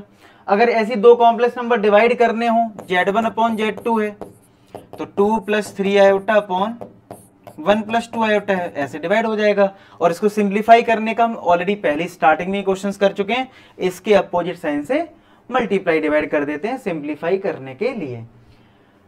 नेक्स्ट आता है कॉन्जुगेट ऑफ कॉम्प्लेक्स नंबर। क्या होता है ये कॉम्प्लेक्स नंबर का कॉन्जुगेट? अगर मेरे पास कोई कॉम्प्लेक्स नंबर है 2 + 3 आयोटा, तो उसके कॉन्जुगेट को हम लोग Z बार से डिनोट करेंगे। क्या करेंगे? Z बार से डिनोट करेंगे, और आयोटा को माइनस आयोटा से रिप्लेस करेंगे तो बन जाएगा 2 - 3 आयोटा। क्या हुआ कॉन्जुगेट में? कॉन्जुगेट में एक तो हम Z बार से डिनोट करते हैं। किससे डिनोट करते हैं? Z बार से, बार लग जाता है। और होता क्या है, जो आयोटा होता है वो माइनस आयोटा से रिप्लेस हो जाता है, यानी कि ये बन गया 2 - 3 आयोटा। क्या बन गया? 2 - 3 आयोटा। यहां तक चीजें क्लियर है? तो Z अगर 2 + 3 आयोटा है तो Z बार हो गया 2 - 3 आयोटा। अब इस कॉन्जुगेट की कुछ प्रॉपर्टी भी है कि मान लो अगर मेरे पास दो कॉम्प्लेक्स नंबर है और ऐड हो रहे हैं और इस पे बार लगा हुआ है, तो एक प्रॉपर्टी निकल के आती है कि आप अलग अलग कर दो। मतलब क्या कर दो? अलग अलग कर दो। Z1 बार कर लो प्लस का Z2 बार कर लो, कोई दिक्कत परेशानी वाली बात नहीं है। ऐसी अगर मल्टीप्लाई में टर्म्स दे रखे हैं Z1 × Z2, तो इसमें भी तुम Z1 अलग कर लो, Z2 अलग कर लो। ऐसी डिवाइड में भी दे रखा हो तो डिवाइड में भी तुम अलग अलग कर सकते हो। Z1/Z2 है और पूरे पे बार है, तो आप Z1 पे अलग कर लो, Z2 पे अलग कर लो। समझ में आया? कॉन्जुगेट का मतलब क्या है? आयोटा को रिप्लेस करना है माइनस आयोटा से। अब आता है मॉडुलस। किसी कॉम्प्लेक्स नंबर का मॉडुलस क्या है? उसके लिए देखो क्या है कि जैसे हम लोग हमें एक पॉइंट रिप्रेजेंट करना होता था 2, 3, तो हम लोग लेते थे कार्टेशियन प्लेन। क्या लेते थे? Cartesian plane. ये एक्स एक्सिस है, ये वाई एक्सिस है, तो यहां x2 है, यहां y3 है, तो बोल देते थे 2, 3 है। तो ऐसी अगर मेरे पास कोई कॉम्प्लेक्स नंबर है, अगर मेरे पास कोई कॉम्प्लेक्स नंबर है, सपोज करो 2 + 3 आयोटा, क्या है? एक कॉम्प्लेक्स नंबर है 2 + 3 आयोटा। जैसे हमने नंबर्स को रिप्रेजेंट करने के लिए नंबर लाइन लिया, फिर एक्स वाई आ गया, तो फिर हमने कार्टेशियन प्लेन बनाया। वैसे ही कॉम्प्लेक्स नंबर को रिप्रेजेंट करने के लिए एक प्लेन होता है जिसको बोलते हैं आर्गेंड प्लेन। ठीक है, क्या बोलते हैं? आर्गेंड प्लेन बोलते हैं इसको। आर्गेंड प्लेन ले लेते हैं। तो भाई आर्गेंड प्लेन कैसा होगा? तो हमें पता है कॉम्प्लेक्स नंबर में रियल पार्ट होता है और इमेजिनरी पार्ट होता है। तो ये इसकी रियल एक्सिस होती है और ये इसकी इमेजिनरी एक्सिस होती है। ठीक है, ये रियल एक्सिस और ये इमेजिनरी एक्सिस। तो अगर 2 + 3 आयोटा है तो रियल में 2 हो जाएगा, इमेजिनरी में 3 हो जाएगा। तो यहां पे कहीं ये कॉम्प्लेक्स नंबर हमें मिल जाएगा 2 + 3 आयोटा। तो इस कॉम्प्लेक्स नंबर की यहां से यहां तक की जो डिस्टेंस है ये, यानी ये जो लेंथ है, इसी को हम मॉडुलस जेड बोलते हैं। यानी जो मॉडुलस है, मॉडुलस को हम इस तरीके से रिप्रेजेंट करते हैं वर्टिकल लाइन से, मॉड जेड, ठीक है, मॉडुलस जेड। तो ये जो होता है वो याद रखना, अगर मेरा कोई कॉम्प्लेक्स नंबर जेड जो है वो अगर ए प्लस आयोटा बी है, क्या है, ए प्लस अगर आयोटा बी है कोई कॉम्प्लेक्स नंबर, तो इसका जो मॉडुलस होता है वो square root of a square plus b square होता है। ये फॉर्मूला आप लिख लें, ये फॉर्मूला आप लिख लें, ठीक है। अच्छा, आता कैसे होगा, बहुत आसान है। जैसे मैंने बोला ये 2 + 3 आयोटा है, तो ये 2 है और ये वर्टिकल में 3 है, तो क्या पाइथागोरस से स्क्वायर रूट ऑफ 2 का स्क्वायर प्लस 3 का स्क्वायर आएगा, ये वाली जो लेंथ बताओ, यही तो आएगी। और ये क्या होता है, रियल पार्ट, और ये क्या है, इमेजिनरी पार्ट। ये क्या है, रियल पार्ट, ये क्या है, इमेजिनरी पार्ट। तो क्या वो रूट ए स्क्वायर प्लस बी स्क्वायर आएगा। क्लियर है बात। तो ये है तुम्हारा मॉडुलस, ठीक है, क्या है, ये है तुम्हारा मॉडुलस, जो कि होता है रूट ए स्क्वायर प्लस बी स्क्वायर। यहां तक क्लियर चल रहा है। मॉडुलस क्या है, एक लेंथ है, एक मैग्नीट्यूड है, ये क्या है, मैग्नीट्यूड है। अब मैंने आपको शुरुआत में एक बात बताई थी कि जब स्क्वायर रूट निकालना है कॉम्प्लेक्स नंबर का, ठीक है, तो हमने अभी पीछे -15 - 8 आयोटा का क्या निकाला था, स्क्वायर रूट, और जो कि आंसर आया था +-1 इसका जो आंसर आया था, मुझे तो याद है, आप लोग चेक कर लो रजिस्टर में, +-1 का 4 आयोटा। और मैंने आपको बोला था ठीक है, वो हमने पूरा मेथड देखा था, हम शॉर्टकट भी देखेंगे, मतलब कुछ फॉर्मूले ट्रिक होते हैं वो लगा देंगे। अब उस टाइम हमें क्या था, मॉडुलस के बारे में नहीं पता था, इसलिए नहीं बताया था, अब बता सकता हूं। तो देखो, हमें पता है कि इसका जो स्क्वायर रूट है वो real part plus imaginary part से मिलके बनेगा, ठीक है। आयोटा लगा देंगे, मतलब रियल पार्ट इधर इमेजिनरी पार्ट, यानी कि इधर x है इधर y है, यही है। तो हमें क्या करना है, जो रियल पार्ट आपको निकलेगा, रियल पार्ट वो यानी x, चलो रियल पार्ट हम x बोल रहे हैं, तो x कैसे आएगा, उसका फॉर्मूला आप लिख लो, mod z plus a upon 2, और y कैसे आएगा, mod z minus a upon 2। अच्छा, a क्या है, इस कॉम्प्लेक्स नंबर का रियल पार्ट a, आपको पता है कॉम्प्लेक्स नंबर का जो z होता है क्या होता है, a प्लस आयोटा b। तो ये जो a आपको दिख रहा है, a मतलब रियल पार्ट इस कॉम्प्लेक्स नंबर का, और मॉड जेड का फॉर्मूला क्या है, रूट ए स्क्वायर प्लस बी स्क्वायर। ये सब लगाना है, चलो लगा देते हैं। सबसे पहले मॉड जेड निकाल लेते हैं इसका मॉड जेड क्या आएगा,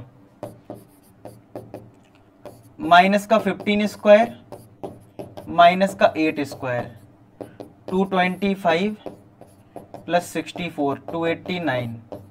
तो क्या ये 17 आ गया, क्या आपका ये रिजल्ट 17 आया, तो रख दो यहाँ पे। तो 17 प्लस ए कितना है, ए यहाँ पे -15 है अपॉन 2, तो ये 2 और 2 अपॉन 2 1, यानी ये 1 आ गया। 17 माइनस ऑफ -15 अपॉन 2, ये 32 आएगा, 32 अपॉन 16, तो क्या ये 4 आ जाएगा। तो x और y की वैल्यू आ गई। तो जो हमें आंसर लिखना होता है प्लस माइनस x की वैल्यू 1 प्लस आयोटा और y की वैल्यू 4, यानी 4 आयोटा, ठीक है। ऐसे बस ध्यान ये रखना है, अगर जो कॉम्प्लेक्स नंबर गिवन है अगर उसमें बीच में माइनस है तो अपने आंसर में बस यहां माइनस लगा देना, बस इतना ध्यान रखना। प्लस होता तो प्लस लगाते, और ये प्लस माइनस क्या होता है, मैंने फॉर्मेट, हमारा कॉम्प्लेक्स नंबर का जो स्क्वायर रूट होता है हम लोग यही बोलते हैं ना, x प्लस आयोटा y। तो x और y की वैल्यू मैंने ये बता दिया आपको, निकाल लेना ऐसे, और x और y रख दिया मैंने, x को वैल्यू 1 आई है, y की वैल्यू 4 आई है। पहले प्लस ही रखना, ठीक है, बाहर प्लस माइनस लगाना। बस एक बात ध्यान रख लेना, अगर यहाँ बीच में माइनस है तो यहाँ पे माइनस लगा देना, आपका आंसर बिल्कुल सही आएगा, ठीक है। तो इस चीज का ध्यान रखें, कितने आराम से निकल आएगा, ओरली आप कर पाओगे। क्लियर है स्क्वायर रूट, मजा आ रहा है, बता देना फीड पे, देखो दगा मत देना, ठीक है। चलो आगे देखते हैं क्या है, पूरे number of non zero integral solution of equation बताओ, number of non zero integral solution. तो ये क्या लिखा है, मॉड लिखा है। तो मॉड क्या होता है, स्क्वायर रूट ऑफ a का स्क्वायर प्लस b का स्क्वायर, पावर कितनी है इसकी, x है, और ये 5 की पावर x है।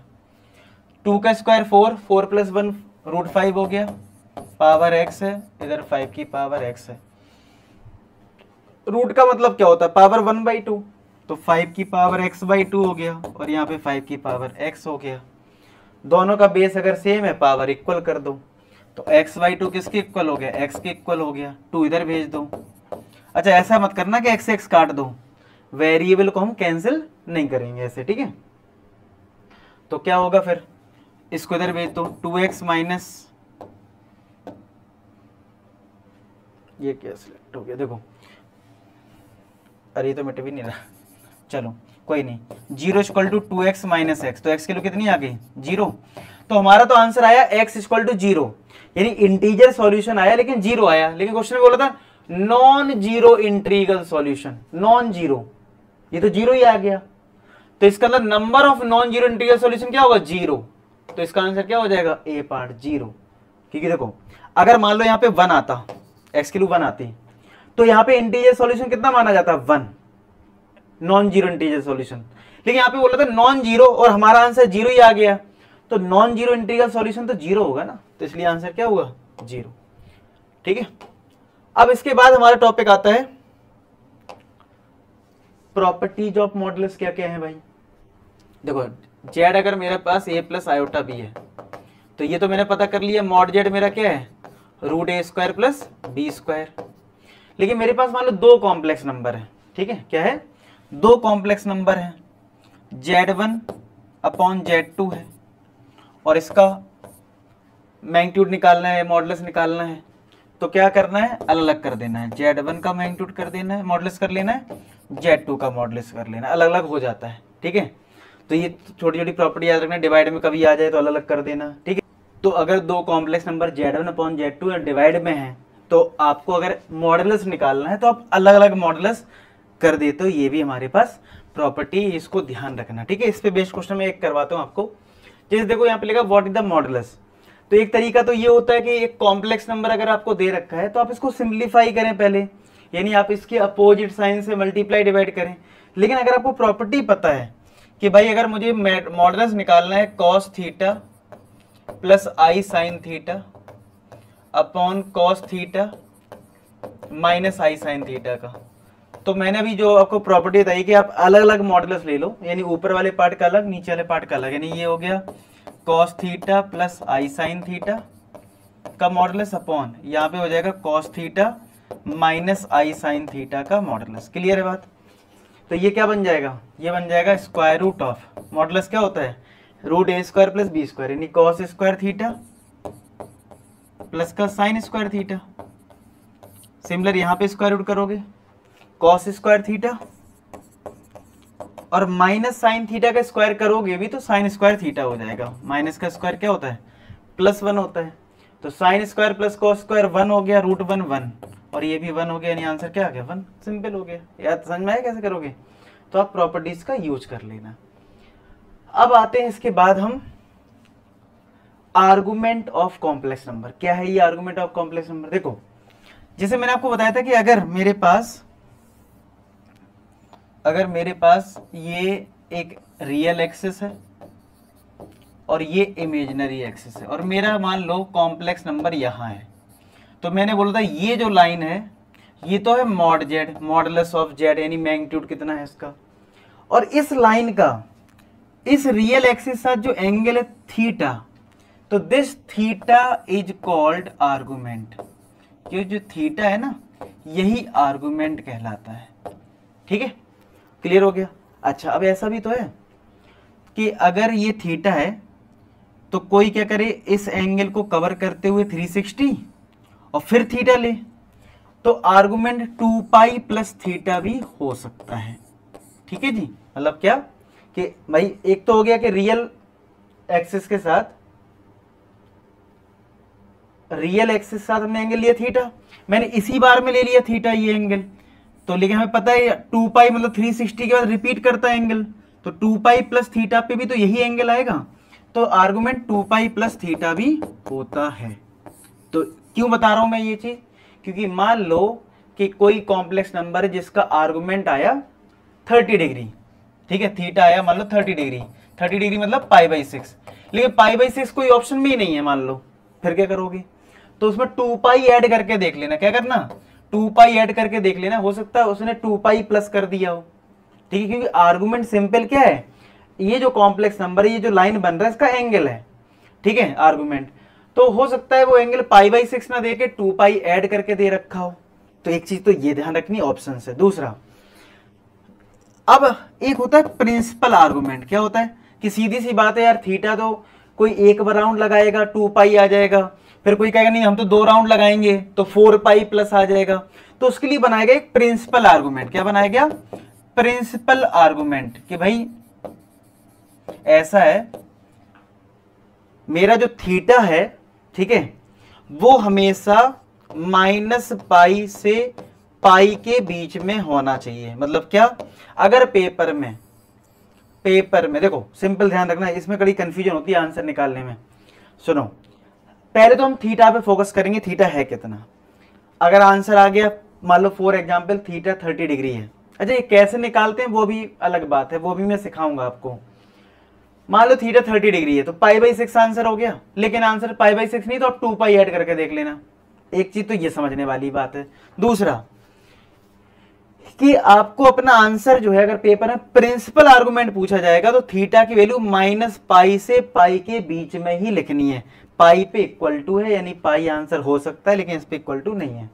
तो अब ये सर कहां से निकलेगा और थीटा निकालते कैसे हैं? अब आते हैं, इस पे बात कर लेते हैं। क्लियर हो रही बात? मैंने बेसिक चीज बता दी कि थीटा बेसिकली का एंगल है, और एंगल 30 डिग्री आ रहा है, वो कैसे आ रहा है वो भी बताऊंगा, लेकिन उसमें 2π ऐड कर सकते हो। लेकिन अगर प्रिंसिपल आर्गुमेंट है तो आपका आंसर यही होगा। तो हमेशा हमारा आंसर अगर प्रिंसिपल आर्गुमेंट में आप निकालना चाहते हो तो उसके लिए क्या रूल है, क्या करना आप, तो how to find principal argument. ठीक है, आर्गुमेंट फाइंड आउट करने का रूल क्या है? तो सबसे पहले हमें स्टेप 1 लेना है। स्टेप 1 की अगर मैं बात करूं कि अगर कोई कॉम्प्लेक्स नंबर है z = a + i b, तो आपको एक एंगल अल्फा निकाल लेना है। क्या निकालना है? tan अल्फा लगा देना, mod b/a। मतलब क्या, अगर कोई कॉम्प्लेक्स नंबर है z = a + i b और मैं उसका निकालना चाहता हूं आर्गुमेंट। क्या निकालना चाहता हूं? आर्गुमेंट। तो सबसे पहले tan अल्फा निकाल लो mod b/a से, और यहां से फाइंड कर लो अल्फा की वैल्यू। ठीक है, alpha is not argument. Argument क्या था? थीटा। स्टेप 2, फिर हमें क्या करना है, इस कॉम्प्लेक्स नंबर का क्वाड्रेंट चेक करना है। चेक क्वाड्रेंट कॉम्प्लेक्स नंबर का। अब कॉम्प्लेक्स नंबर का क्वाड्रेंट कैसे चेक होता है? जैसे हम पॉइंट को देखते थे 9-10 क्लास में। कैसे? अगर मान लो मैंने कह दिया z है -2, z है -2 -3 i, तो कोई पूछे ये कॉम्प्लेक्स नंबर किस क्वाड्रेंट में होगा? तो सिंपल सी बात है, याद रखना x भी नेगेटिव और y भी नेगेटिव। ऐसे याद रखना, x भी नेगेटिव और y भी नेगेटिव, यानी x भी नेगेटिव y भी नेगेटिव। कौन सा क्वाड्रेंट? Third quadrant. ठीक है, अगर मैंने कह दिया -2 + 3 i, यानी x negative y positive, second quadrant, जैसे हम पहले करते थे वैसे समझना है। ठीक है, तो क्वाड्रेंट तो ऐसे देख लोगे।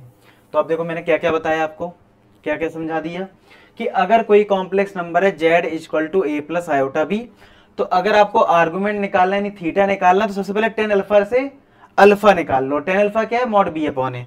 फिर क्वाड्रेंट चेक कर लो, और क्वाड्रेंट चेक करने के बाद क्या करना है आपको, अगर हमारा कॉम्प्लेक्स नंबर फर्स्ट क्वाड्रेंट में है, फर्स्ट क्वाड्रेंट में, तो जो आर्गुमेंट होगा थीटा वो हमारा अल्फा के इक्वल ही होगा, यानी जो अल्फा की वैल्यू आपने निकाली होगी। लेकिन हमारा अगर कॉम्प्लेक्स नंबर सेकंड क्वाड्रेंट में है तो थीटा होगा पाई माइनस का अल्फा। क्या होगा? पाई माइनस का अल्फा। और अगर थर्ड क्वाड्रेंट में है तो थीटा होगा, इसमें माइनस से मल्टीप्लाई कर दो, माइनस का पाई प्लस अल्फा। और अगर मेरा कॉम्प्लेक्स नंबर फोर्थ क्वाड्रेंट में है तो यहां माइनस से मल्टीप्लाई कर दो, माइनस का अल्फा। अपने आप ही अगर आप इन रूल को फॉलो करते हो तो आपका जो आंसर है वो प्रिंसिपल आर्गुमेंट में ही आएगा। ठीक है जी, क्या बताया मैंने? आपका जो आंसर है वो प्रिंसिपल आर्गुमेंट में आएगा। तो यानी पेपर में, मतलब वैसे नॉर्मल भी आप हैबिट बनाओ कि प्रिंसिपल आर्गुमेंट ही निकालना है। अगर बाई चांस प्रिंसिपल आर्गुमेंट वाला आंसर नहीं है तो उसमें 2π ऐड करके देख लेना, और अगर प्रिंसिपल आर्गुमेंट का ही दे रखा है तो ठीक है, फिर तो जिस तरीका जो बता रहा हूँ प्रिंसिपल आर्गुमेंट निकालने का ही है। इससे फायदा ये होगा कि तुम्हारा आंसर हमेशा -π से π के बीच में ही होगा। मैं एक बार रिपीट कर देता हूँ, मैंने क्या बताया आपको। मैंने बताया कि अगर कोई कॉम्प्लेक्स नंबर है Z A plus iota B, तो पहले आप टेन अल्फा से मॉड बी अपॉन ए से अल्फा निकाल लो, क्वाड्रेंट चेक कर लो, थीटा अल्फा के इक्वल होगा, फर्स्ट है, सेकंड में है तो थीटा पाई माइनस अल्फा के इक्वल होगा, थर्ड होगा तो minus pi plus alpha, fourth होगा तो थीटा माइनस अल्फा के इक्वल। ठीक है जी, क्लियर चल रहा है यहाँ तक। चलिए क्वेश्चन हो जाए इस पे। बोला what is the principal argument of -1 minus का आयोटा। तो भाई मैंने क्या बोला था, पहले टेन अल्फा निकाल लेना, किससे, मॉड बी अपॉन ए से। तो बी होता है आई का कोफिशिएंट -1 और ए भी है -1, तो ये +1 आ गया। तो टेन अल्फा अगर 1 के इक्वल है तो टेन की वैल्यू 1 कहाँ होती है, 45 पे, यानी π/4। अल्फा निकल गया। फिर मैंने क्या बताया था, अल्फा निकालने के बाद क्वाड्रेंट चेक कर लो। अब आप बताओ इसका जो क्वाड्रेंट है, वो क्या है, एक्स नेगेटिव है वाई नेगेटिव है, एक्स नेगेटिव वाई नेगेटिव, कौन सा क्वाड्रेंट है, थर्ड। तो थर्ड क्वाड्रेंट में थीटा क्या है, माइनस का पाई प्लस अल्फा। थीटा क्या है, थीटा है माइनस का पाई प्लस का अल्फा, तो माइनस का पाई, अल्फा हमारा π/4, तो माइनस का 4 + 1 क्या, माइनस का 3π/4 आ जाएगा। तो लो निकल आया प्रिंसिपल आर्गुमेंट माइनस का 3π/4। समझ में आ रहा है, क्लियर है, पक्का। और देखो एनडीए में आया 2018 में, ठीक है। तो माइनस का 3π/4। अब आते हैं प्रॉपर्टीज पे, क्योंकि आपको पता होना चाहिए, अगर प्रॉपर्टीज पता होती हैं तो हम बहुत आराम से क्वेश्चन जल्दी सॉल्व कर लेते हैं। जैसे मान लो आर्गुमेंट की प्रॉपर्टीज क्या है, मान लो दो कॉम्प्लेक्स नंबर अलग अलग हैं, मल्टीप्लाई में है, तो आप क्या कर सकते हो, पहले कॉम्प्लेक्स नंबर का आर्गुमेंट निकाल लो, दूसरे का, और इनको ऐड कर दो। डिवाइड में है तो माइनस कर देना, ठीक है, समझ रहे हो। अगर Z1 Z2 है, आर्गुमेंट निकालना है तो क्या करना, अलग अलग आर्गुमेंट लेके ऐड कर देना, डिवाइड में है तो माइनस कर देना, ठीक है। अभी डिवाइड वाला मैं आपको क्वेश्चन करवाऊंगा, अभी कितना आसान हो जाएगा। अगर Z बार है यानी कॉन्जुगेट है तो माइनस बाहर कर दो और आर्गुमेंट निकाल दो Z का, और 1/Z है, अगेन माइनस बाहर कर दो, आर्गुमेंट निकाल दो Z का, ठीक है। प्रॉपर्टी याद रहेंगी। और माइनस है, आर्गुमेंट माइनस है, तो मैंने बता ही दिया कि आर्गुमेंट Z निकाल लेना, प्लस माइनस पाई, यानी ऑप्शन देख लेना, प्लस पाई करके भी हो सकता है, माइनस पाई करके भी हो सकता है, ठीक है। तो आर्गुमेंट ऑफ 1/Z में क्या हो रहा है, माइनस ऑफ आर्गुमेंट Z हो रहा है, और आर्गुमेंट ऑफ -Z में ये हो रहा है। अब आर्गुमेंट ऑफ रियल नंबर, अब देखो बहुत आसान है, इसको रट्टा इतना मत मारो। देखो ये है, सपोज करो अगर मेरा रियल नंबर है, रियल नंबर मतलब 2 है, कॉम्प्लेक्स नंबर मेरा 2 + 0 आयोटा है, तो क्या वो रियल एक्सिस पे होगा यहाँ, तो इसका एंगल रियल एक्सिस साथ क्या होगा, 0, इसलिए आर्गुमेंट 0 होगा, क्योंकि थीटा क्या होगा, 0। अगर मेरा कॉम्प्लेक्स नंबर -2 + 0 आयोटा है, यानी लेस देन 0 है, मान लो इधर है -2, 0 कहां होगा, यहाँ, तो ये एंगल कितना बनेगा, पाई बनेगा, क्या बनेगा, पाई, तो इसलिए पाई है। तो कितना आसान है, वो तो देखने में टफ लगेगा, वैसे बनाओगे तो बहुत आसान लगेगा।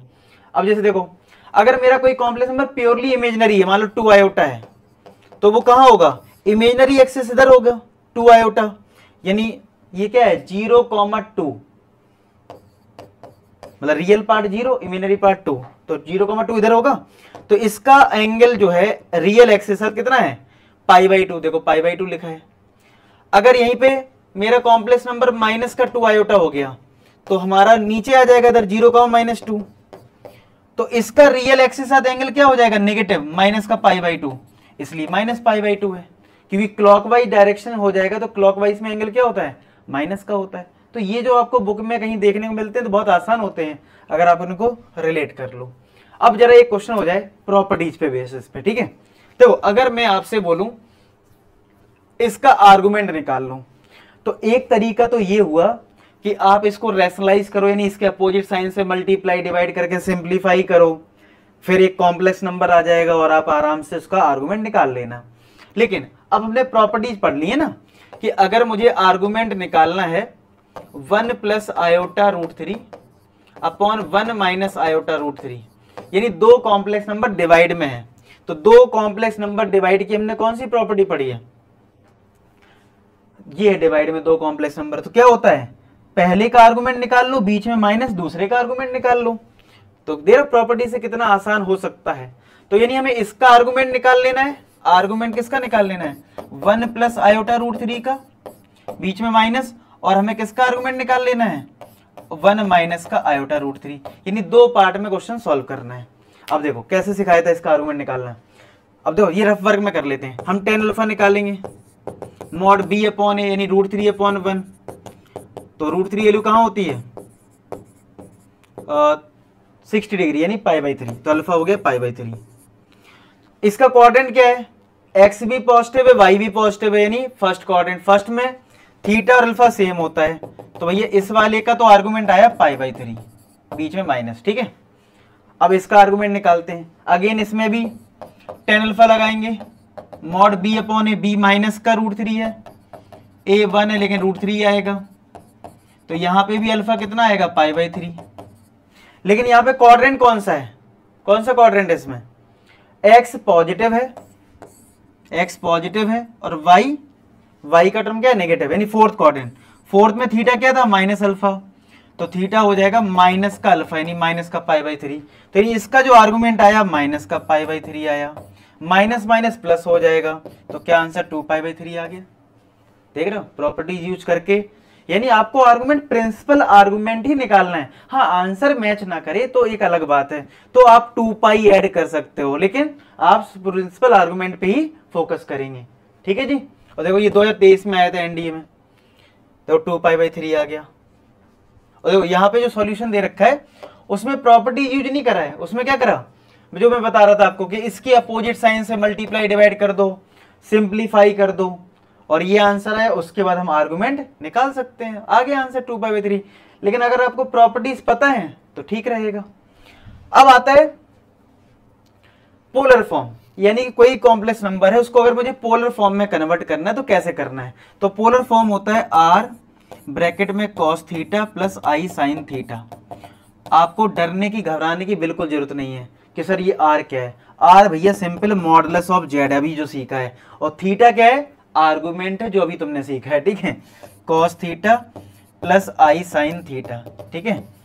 तो z तुम्हारा हो गया मॉड z, यानी कॉम्प्लेक्स नंबर को अगर मुझे पोलर फॉर्म में कहीं लिखने के लिए बोल दिया जाए, ठीक है, तो वो क्या हो जाएगा r ब्रैकेट में cos theta plus i sin theta, और यहाँ पे जो ये मॉड z है, r जो है वो मॉड z है, और ये cos theta plus i sin theta, theta जो आपको दिख रहा है वो आर्गुमेंट है, ठीक है। अब एक क्वेश्चन इस पे हो जाए, लिखा है मॉडुलस एम्पलीट्यूड फॉर्म, मॉडुलस मतलब वी मॉड z यानी r, एम्पलीट्यूड का मतलब होता है आर्गुमेंट यानी कि थीटा, तो मॉडुलस और आर्गुमेंट दोनों चीजें आती है पोलर फॉर्म में, यानी ये कहीं ना कहीं इनडायरेक्टली मतलब पोलर फॉर्म पूछना चाह रहा है √3 प्लस आयोटा। अब पोलर फॉर्म मेरा क्या है, r ब्रैकेट में cos थीटा प्लस का i sin थीटा, क्या है, क्या है हमारा पोलर फॉर्म क्या है, √3 प्लस आयोटा का क्या है r ब्रैकेट में cos थीटा प्लस का i sin थीटा।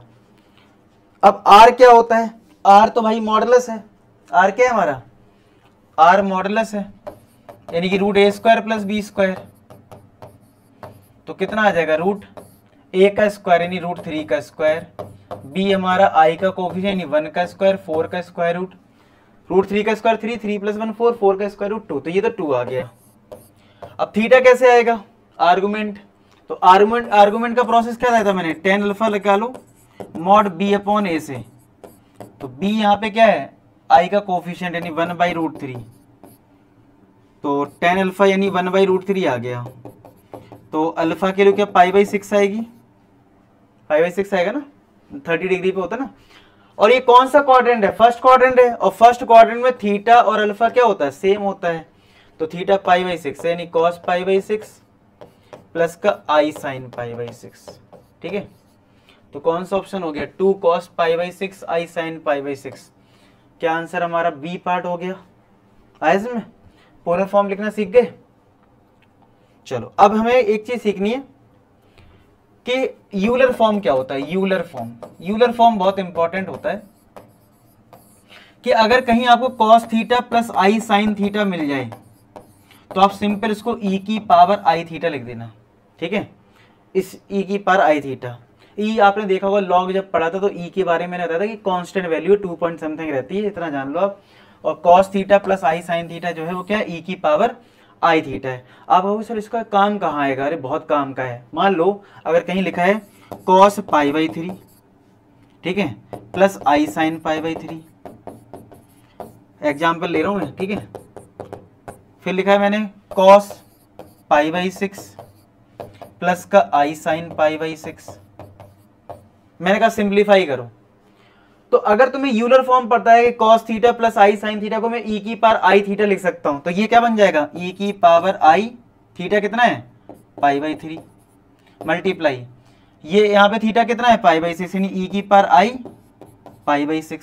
ठीक है, बेस अगर सेम है तो पावर क्या हो जाएगी, ऐड हो जाएगी, यानी ई की पावर आई ब्रैकेट में पाई बाई 3 प्लस का पाई बाई 6। तो ये बन गया ई की पावर आई, ये पाई बाई 2 आ जाएगा, एलसीएम लेके सॉल्व कर लो, क्योंकि pi by 3 60, pi by 6 30, 60 plus 30 90, 90। अब इसको वापस कॉस साइन के फॉर्म में लिख दो, तो क्या आएगा, कॉस पाई बाई 2 प्लस का आई साइन पाई बाई 2। कॉस 90 0 होता है, साइन 90 1 होता है, तो देखो आंसर कितना जल्दी आ गया, आयोटा आ गया। आया समझ में? तो क्लियर हुआ कि यूलर फॉर्म भी कितना इंपॉर्टेंट है। कहीं अगर सिंप्लीफाई करने का मौका हो रहा हो कॉम्प्लेक्स नंबर को, तो आप कर लेना। ठीक है, अब नेक्स्ट हमारा आता है डी मोइवर्स थ्योरम। ये भी बहुत इंपॉर्टेंट है कि कभी cos theta plus i sine theta दे रखा है और कोई पावर आ जाए, तो पावर जो है वो थीटा में मल्टीप्लाई हो जाती है। जैसे एग्जांपल समझाता हूं, अगर मैं आपको जेड जो मान लो तुम्हें दे रखा है 3 bracket cos theta plus i sine theta और पावर यहाँ पे 3 आ जाए, तो क्या हो जाएगा, मतलब पूरी की पावर 3 मतलब एक मिनट, मतलब कॉस जेड तो ये दे रखा है, लेकिन मैं चाहता हूँ जेड की पावर 4 निकालना, तो क्या होगा, 3 की पावर तो 4 होगा नो डाउट, इस पे जो पावर 4 आ रही होगी ना, तो 4 इसको मिलेगी 4 इसको, यानी एंगल में आ जाएगा। क्या आ जाएगा, एंगल में आ जाएगा, यानी ये बन जाएगा cos 4 theta plus i sign 4 theta. देखो ये भी कितना इंपॉर्टेंट है भाई, पावर सॉल्व ही नहीं करनी पड़ेगी, जो पावर होगा वो एंगल में आ जाएगा। जैसे देखो पावर एन करा गया तो एन थीटा बन गया, क्या बन गया, लेकिन ध्यान ये रखना कॉस पहले होना चाहिए, साइन बाद में होना चाहिए, यानी आयोटा के साथ साइन होना चाहिए और कॉस अलग, ये नहीं होना चाहिए, उल्टा नहीं हो सकता, तभी ये रूल लगेगा, नहीं तो नहीं लगेगा। इस बात का भी ध्यान रखें। अब जैसे मैंने इस पे एक क्वेश्चन ले लिया और देखो ये आया भी हुआ है एनडीए में, बोला है what is the real part of this. अब मुझे यहाँ पे क्या करना है, sine x plus I cos x दे रखा है, पावर 3 है।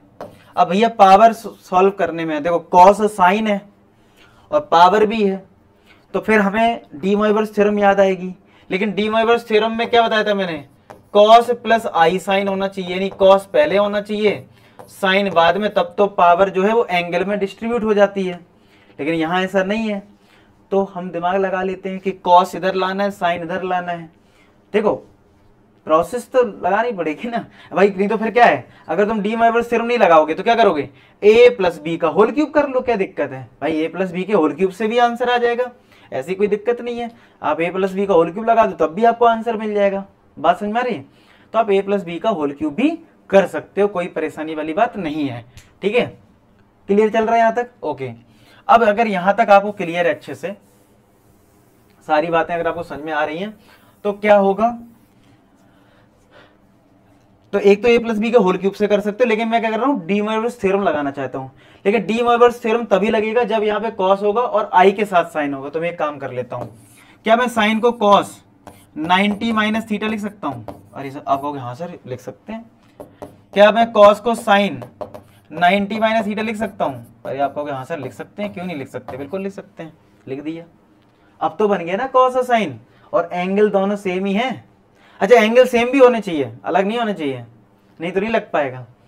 अब 3 को आप एंगल में मल्टीप्लाई कर सकते हो, तो ये बन गया कॉस 3 का इधर मल्टीप्लाई हो जाएगा 3 pi by 2 minus x plus i sine 3 pi by 2 minus x.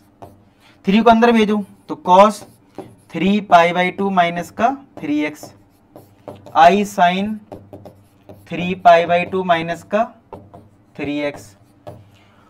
3 pi by 2 का मतलब 270। तो ट्रिग्नोमेट्री में आपने सीखा होगा cos 270 माइनस थीटा, क्या सीखा है, cos 270 माइनस थीटा। 270 इधर है, माइनस इधर है, थर्ड क्वाड्रेंट, थर्ड में नेगेटिव होगा और cos कन्वर्ट हो जाएगा माइनस में, तो माइनस का साइन 3x आएगा। Sign 270 minus 3x, third quadrant में ये भी आएगा और साइन कन्वर्ट होके कॉस में आ जाएगा, तो माइनस का i cos 3x आएगा।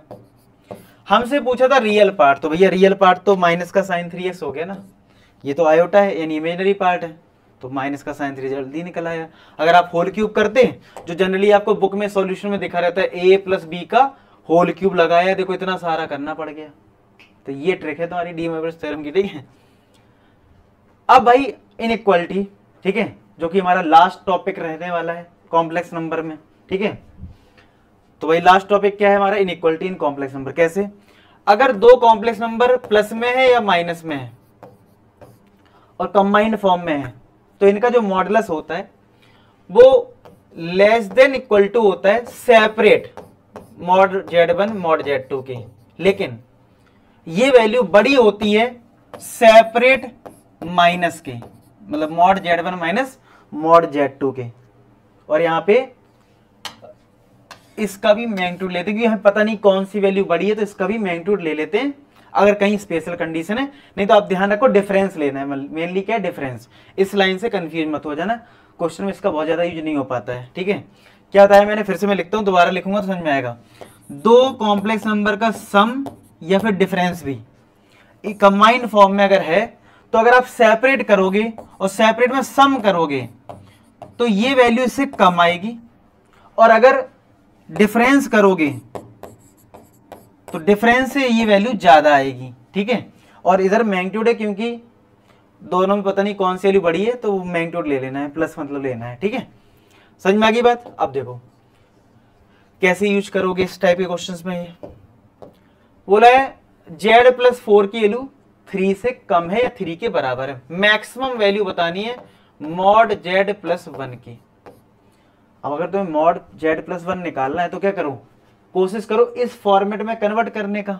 तो क्या मैं z प्लस 1 को z प्लस 4 माइनस का 3 लिख सकता हूं, बताओ। आप लोग यहां से लिख सकते हैं। अब ये तुम्हारे लिए दो कॉम्प्लेक्स नंबर बन गए, एक ये कॉम्प्लेक्स नंबर है और एक ये कॉम्प्लेक्स नंबर। अब चिल्लाने मत लगना सर ये -3 कॉम्प्लेक्स नंबर क्या है, क्यों, -3 में रियल पार्ट है, क्या दिक्कत है, रियल पार्ट भी कॉम्प्लेक्स नंबर में आ जाएगा। हम ये बोल देंगे इमेजिनरी पार्ट 0 है, यानी ये मेरा z1 और ये मेरा z2। अब मैंने आपको प्रॉपर्टी क्या बताई है कि mod z1 plus mod z2 किससे छोटा है, mod z1 plus mod z2, यही तो बताया। तो चलो लगा दो इसको, तो ये किससे छोटा हो जाएगा, less than mod z plus 4 plus mod minus का 3। देखो ये पहला कॉम्प्लेक्स नंबर, ये दूसरा, ये वाली प्रॉपर्टी।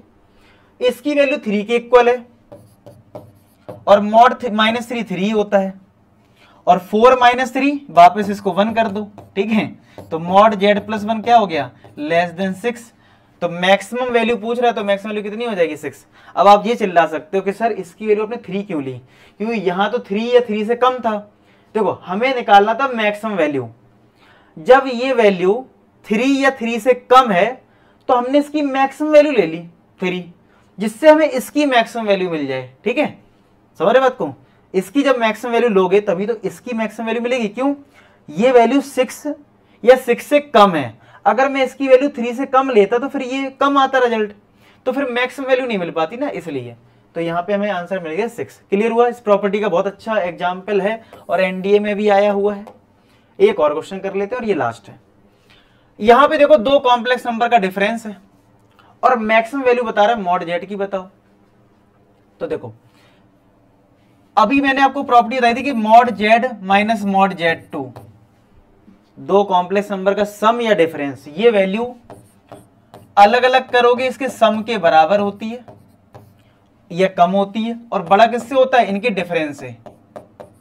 अब बात आएगी कि सर कौन सी प्रॉपर्टी लगाएं, ये वाली, ये दोनों लगाऊं या फिर ये दोनों लगाऊं, ये डाउट आएगा।